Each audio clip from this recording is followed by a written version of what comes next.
Welcome students, class 9 physics. Yeah, annual exam is near.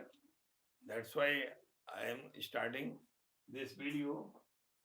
So already this chapter has been uploaded by me once, but according to comment of students, I want to once again add this video for the chapter class 9 force and law of motion. ध्यान से सुनिए. Force and law of motion से आगे force and law of motion onwards जो है ये sound तक आ रहा है आपके चैप्टर एनुअल एग्जाम में. इसमें कुछ पार्ट है जो लग रहा है कि आपको एक बार और बताना चाहिए. मैं बता रहा हूँ, सुनिए ध्यान से. Mathematical formulation of second law of motion. ये फार्मूला जो F equal to M A prove कराया गया होगा क्लास में, मेरे वीडियो में भी ऑलरेडी है, आप इसको फिर से देखिए. मैथमेटिकल फार्मूलेशन, ये फार्मूला कैसे ऑब्टेन होगा? न्यूटन सेकंड लॉ से ही फाइंड किया जाएगा. न्यूटन सेकंड लॉ क्या है? As you know that force applied on a body is directly proportional to rate of change of momentum. Body let कर लीजिए, a body of mass m is moving with initial velocity u, and after t second its velocity becomes v.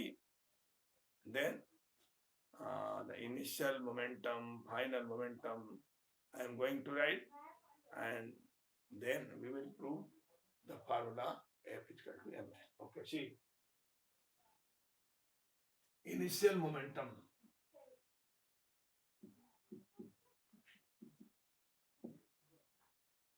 Initial momentum is equal to mu. Final momentum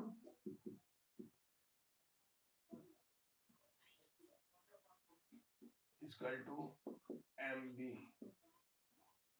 Change of momentum,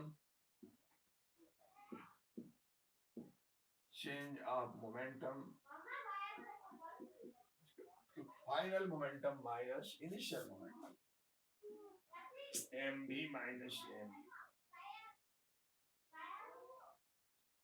Change of momentum will be, see this one p1, this one p2. Change of momentum will be p2 minus p1 is equal to m common v minus u. You can write it delta p is equal to m v minus u.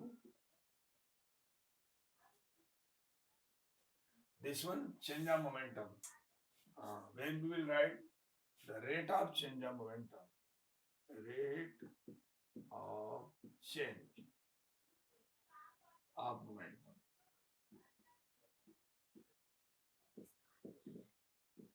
Rate of change of momentum means m v minus u will be divided by t, because it takes t second to become the velocity from u to v. That's why rate of change of momentum can be written as delta p by t. Rate of change of momentum according to second law, this is force m v minus u by t. As you know that, proportional sign should be here, because according to second law of Newton, the rate of change of momentum is directly proportional to applied force. Proportional sign should be mentioned here. That's why I have written a proportional m v minus u by t. And now the F is equal to K, and K for removing proportionality constant. When we will write proportionality constant, then it will be written as equal to, and m is m, and v minus u by t is a. F is equal to kma, or f is equal to ma, where k is equal to, where k is constant. This constant k is equal to 1 for k is equal to 1 for air and vacuum medium. Air और vacuum के लिए के का value 1 होता है.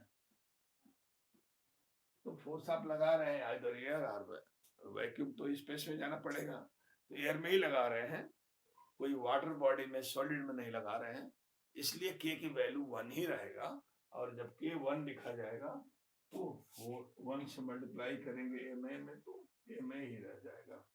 K is equal to ma. Okay, students? Okay, student, you can take snap. And now I am going to rub it, and I will add another question. Okay. For the another question, see.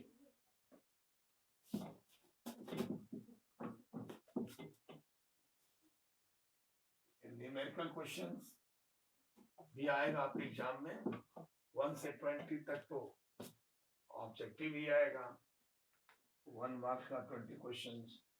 Physics chemistry math तीनों से आएगा.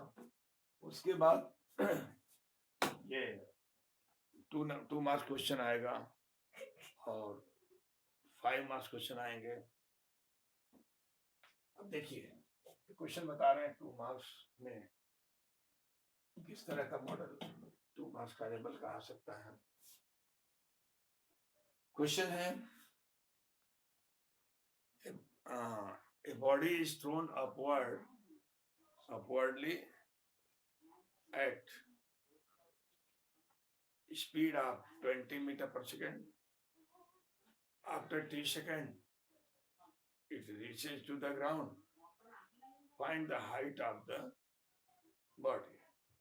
If speed is not given, suppose a body is thrown upwardly and it falls after 6 seconds, then you have to find out the distance, height of the body from the earth.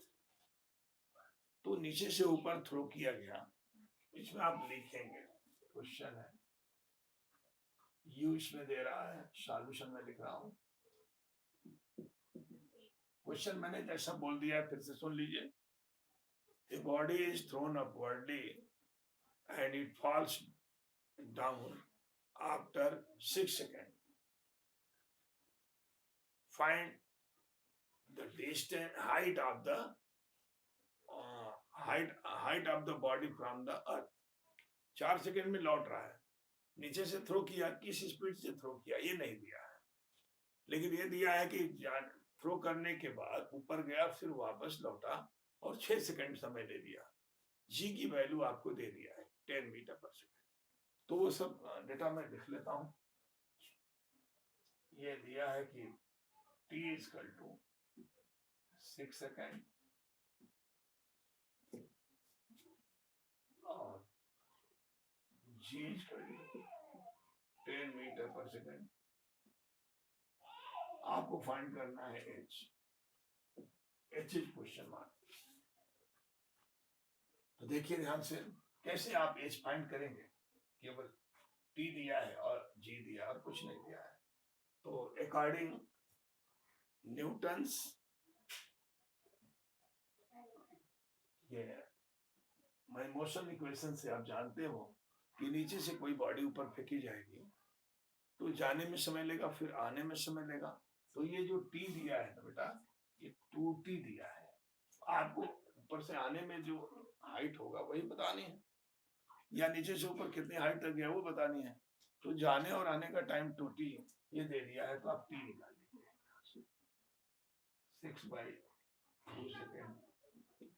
अब height बतानी है तो आप motion का जो vertical motion का equation है, third equation, यानी h equal to ut plus half G T square. ऊपर से नीचे आएगा, याद रखिएगा, ऊपर से कोई बॉडी नीचे आती है तो g के टुवार्ड्स जा रही है, ये नीचे खींच रही है, उधर जा रही है, तो g पॉजिटिव होता है।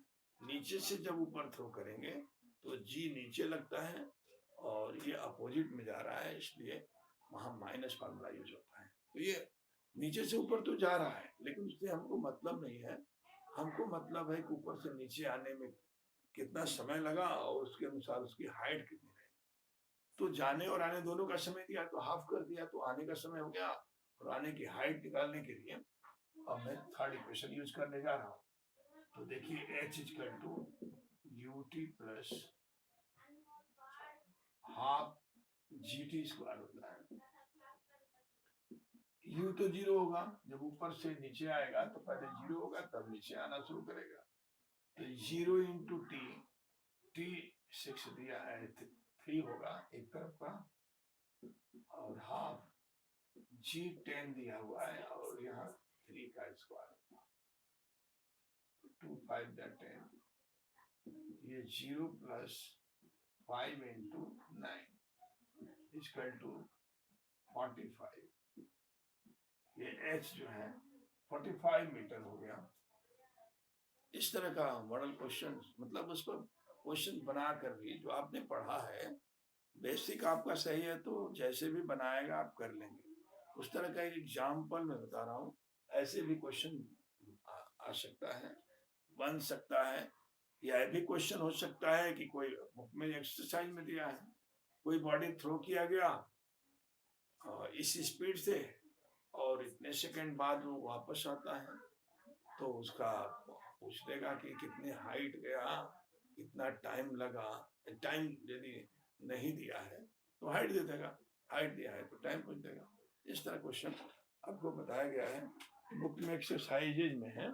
कमेंट्स यदि आता है तो मैं उसी क्वेश्चन को बता दूंगा। जैसा आप लोगों को रिवाइज में कोई प्रॉब्लम आती है, मैंने वीडियो बनाते समय पहले ही बताया था कि जैसे बच्चे डिमांड करेंगे कि इस क्वेश्चन को दोबारा या इस डेरिवेशन को दोबारा समझाया जाए, तो मैं जरूर समझाने की कोशिश करूंगा। मैं वीडियो बनाना शुरू कर, बीच में मैं छोड़ दिया था, यानी बीच में छोटा इसलिए था कि मेरा मैक्सिमम वीडियो अपलोडेड है, कुछ बचा ही नहीं है बनाने के लिए, इसलिए मैंने छोड़ा था। यदि मैंने बोला भी था कि स्टूडेंट यदि कहेंगे कि इसको फिर से बताया जाए, या कोई और क्वेश्चन आपके दिमाग में आता है क्वेश्चन से, तो क्वेश्चन का पेज नंबर, क्वेश्चन नंबर आप बोलेंगे ना, अपने कमेंट्स में लिखेंगे, तो मैं बिल्कुल उसको बनाने के लिए तैयार हूँ।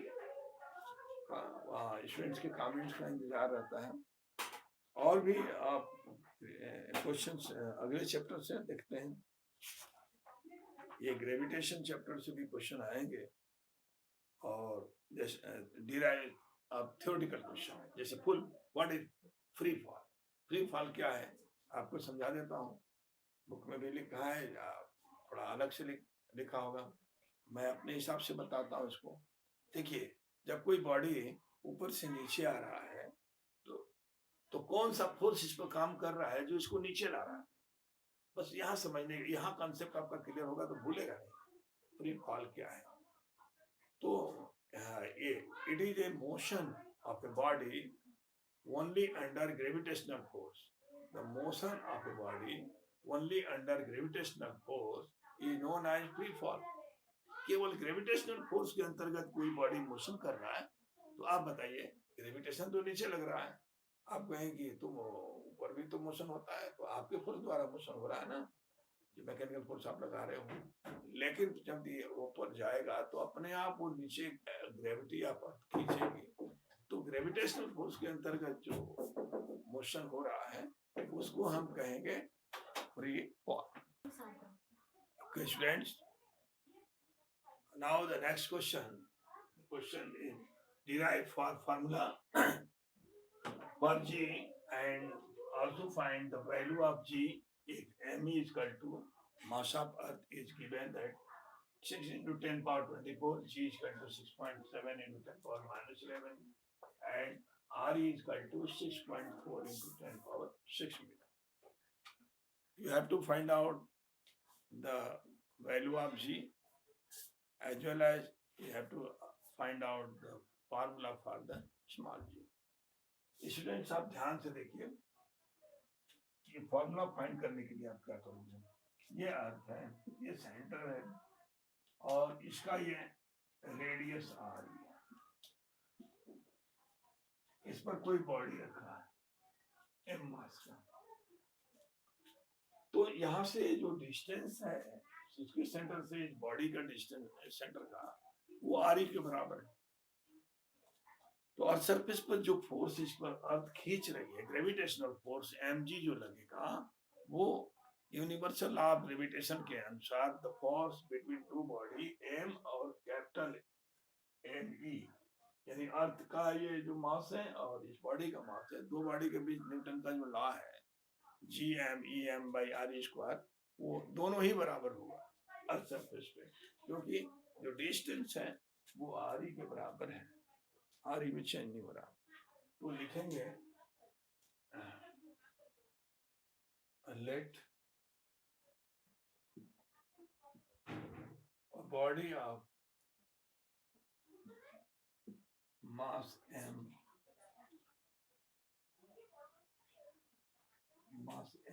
is kept at the earth surface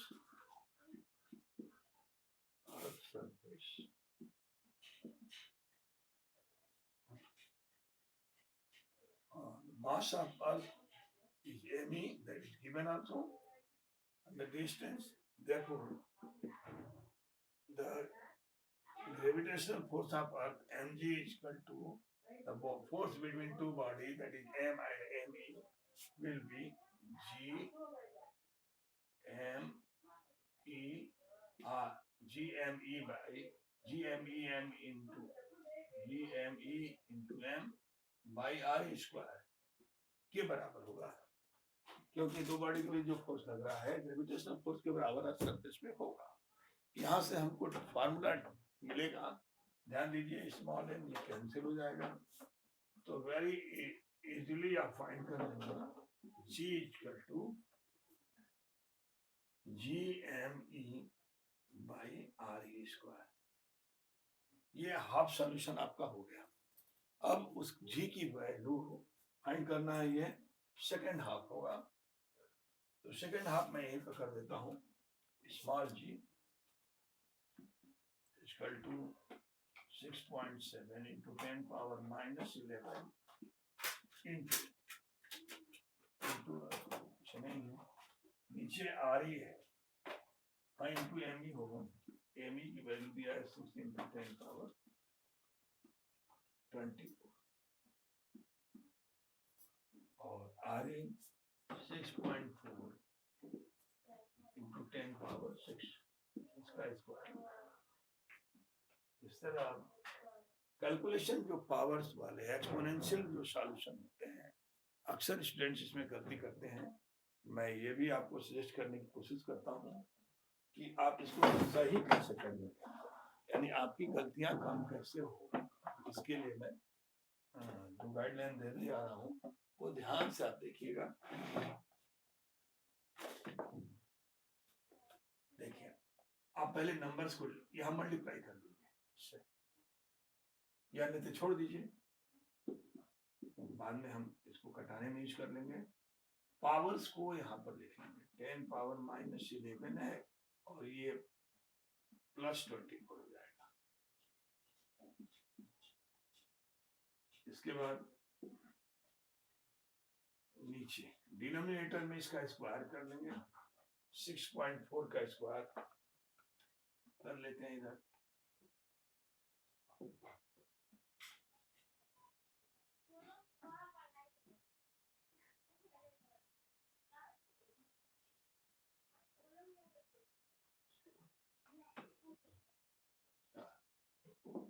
four 4096,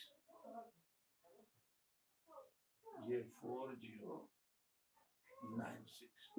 0.96 40.96 आ गया, और 10 पावर ये स्क्वायर करेंगे तो 12 हो जाएगा। देखिए पावर को अलग करते जा रहा है, और इसको लिखा, फिर इसको आप कटाइए, 2 से कटा दीजिए, 2 2 जा, 2 4 जा, 2 8 जा, अब यहाँ 3 बच गया, मल्टीप्लाई करेंगे, अब नहीं करता है इसको मल्टीप्लाई करेंगे,